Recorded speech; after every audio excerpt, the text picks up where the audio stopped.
오늘 아침은 용서는 사탄을 이기는 무기다 하는 제목의 말씀을 나누겠습니다.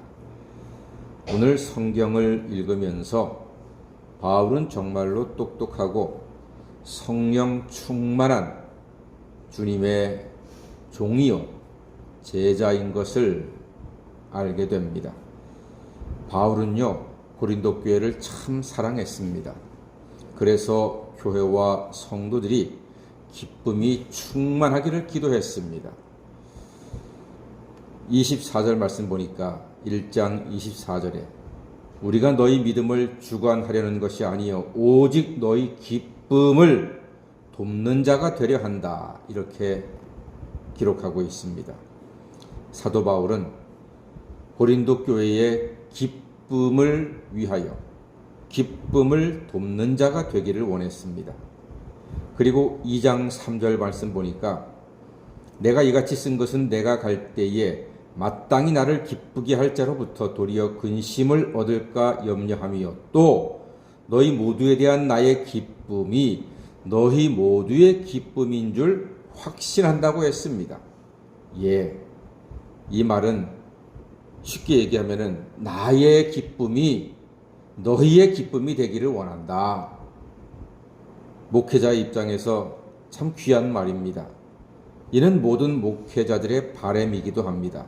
저도 저의 기쁨이 우리 성복 온 가족들의 기쁨이 되기를, 그리고 제가 기뻐하는 모든 것을 함께 기뻐하게 되기를 간절히 소망합니다. 어떤 목사가 그런 마음이었겠습니까? 자, 그런데 기쁨이 순순히 아침 해가 떠오르듯 그렇게 당연하게 떠오르는 것이냐? 그것은 아니라는 말입니다. 기쁨이라고 하는 진주는 쉽게 얻을 수 없습니다. 고린도 교회도 마찬가지였습니다. 근심거리가 있었습니다. 오늘 많은 근심이 나열되고 있습니다. 근심, 걱정, 놀림, 근심, 많은 근심거리를 사도 바울이 무거운 마음으로 기록하고 있습니다. 바울은 근심 중에 가고 싶지 않았고 자기가 도리어 근심이 될까도 염려했습니다. 가뜩이나 근심 많은 고린도 교회가 사도 바울 자신 때문에 근심거리 하나 더 늘어날까봐 그게 염려가 되었던 것입니다. 사랑이지요. 특히 고린도 교회에는요 바울에게 근심거리가 되는 몇몇 사람이 있었습니다. 5절 말씀 보니까 근심하게 한 자가 있었을지라도 나를 근심하게 한 것이 아니요 어느 정도 너희 모두를 근심하게 한 것이라고 했습니다. 사도 바울뿐만이 아니라 모든 교회와 교인들이 근심하게 하는 사람이 있었다는 말입니다.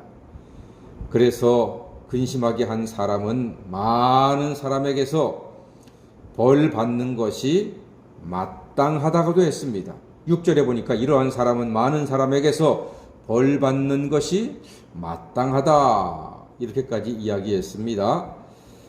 바울을 비방하고 교회를 비판함으로써 근심하게 한 것입니다. 몇몇 사람이 이렇게 목회자를 비난하고 교회를 비판하면 온 교회가 근심하게 되고 평안을 상실하고 교회에는 큰 평지풍파가 일어나는 것입니다. 이는 곧 이단의 문제이기도 합니다. 여러분, 이단이요 교회에 몰래 숨어들어서 목사를 비난하고 교회를 비판해서 분란을 일으킨대요. 이게 신천지의 수법이라니까요. 교회 와가지고서 정말 열심히 충성하면서 몇 년쯤 지난 다음에는 우리 목사님 좀 이상하지 않아? 우리 교회 이거 좀 이상하지 않아? 당회가 좀 이상하지 않아? 이런 식으로 여기저기 한두 마디씩 들쑤시고 이야기하게 되잖아요. 그럼 교회가 시끄러워지거든요. 이게 신천지의 아주 악랄하고도 효과적인 수법이에요. 그 수법 때문에 교회가 갈라지고 신천지의 통째로 넘어가는 경우가 많이 있습니다. 하지만 건전한 비판과 좋은 제안은 교회에 큰 유익이 되기도 합니다.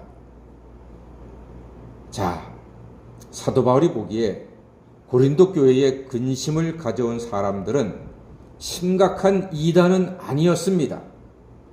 그래서 한 가지를 제안합니다.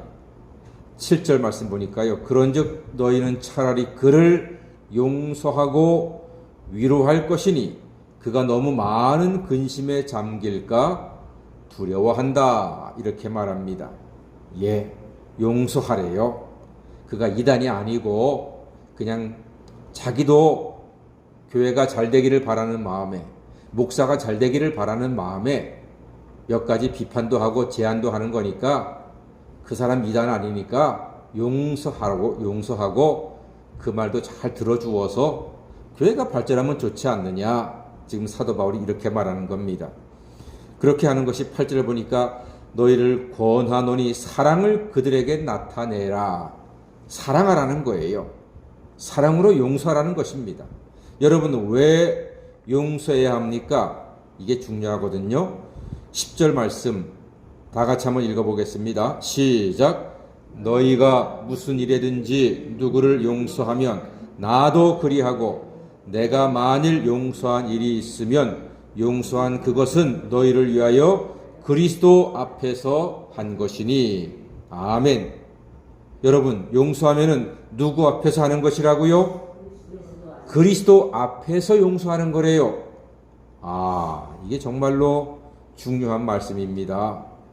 예수가 십자가에서 우리를 용서하셨기 때문에 우리도 아주 고약한 이단이 아니라면은 서로 용서하고 용납함으로써 예수님의 사랑을 나타내고 예수님의 사랑으로 우리 교회가 든든히 서는, 온 교우들이 든든히 서는 놀라운 역사가 있게 되기를 간절히 소망합니다.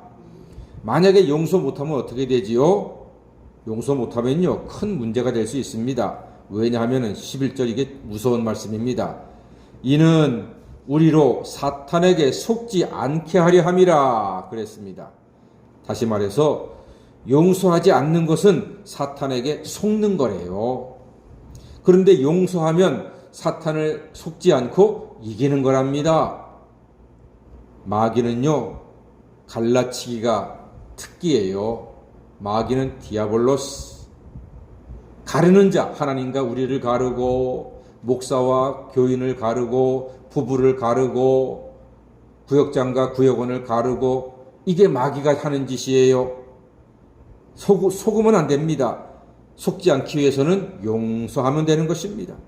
그래서 용서는 사탄을 이기는 무기입니다. 다 같이 용서는 사탄을 이기는 무기다. 용서는 사탄을 이기는 무기. 예, 그냥 무기가 아니고요. 용서는 사탄을 이기는 최신식 무기예요. 최고의 무기예요. 가장 강력한 무기예요. 용서는 사랑이고 사랑이 있으니까 용서하는 거거든요.